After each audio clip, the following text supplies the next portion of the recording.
Hello friends, in the series on the income tax cases, today we will discuss an issue which is based on the limitation period for issuing the notice under section 143 subsection 2 in case where the return of the assessee was defective and in compliance to the notices of the defective return by the learned assessing officer, the assessee removes those defects.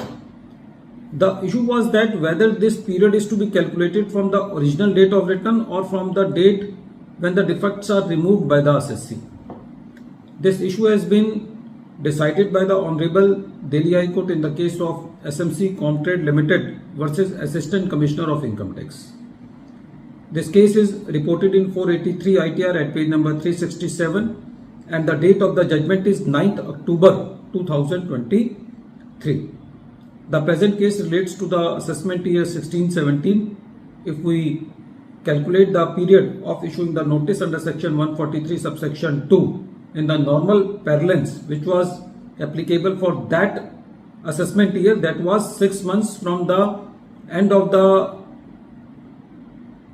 assessment year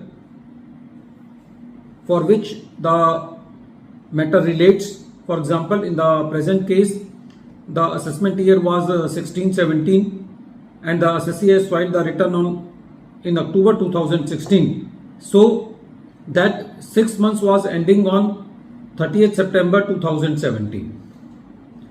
But in the present case, the notice was issued on 31st August 2018. In the present case, the AO has found some defects in the return and that defects were ultimately removed by the assessee on 20th July 2017. According to the assessing officer, since defects were removed in July 2017, the financial year was ending on 31st August 2018 and he calculated the 6 months period from that. So according to the assessing officer, the notice can be issued up to 30th September 2018. So he issued the notice on 31st August 2018. But it was the contention of the assessee that the 6 months period is to be calculated from the original date of filing the return of income. If we calculate the limitation period by taking the original return, since the original return was filed in October 2016, so financial year was ending on 31st March 2017. So if we calculate 6 months, that 6 months were ending on 30th September 2017. So the AO misinterpreted the provisions and he thought that the limitation period is 30th September 2018. When this matter reached to the court said that once the defects are removed, the date of return would relate back to the period when the original return was filed.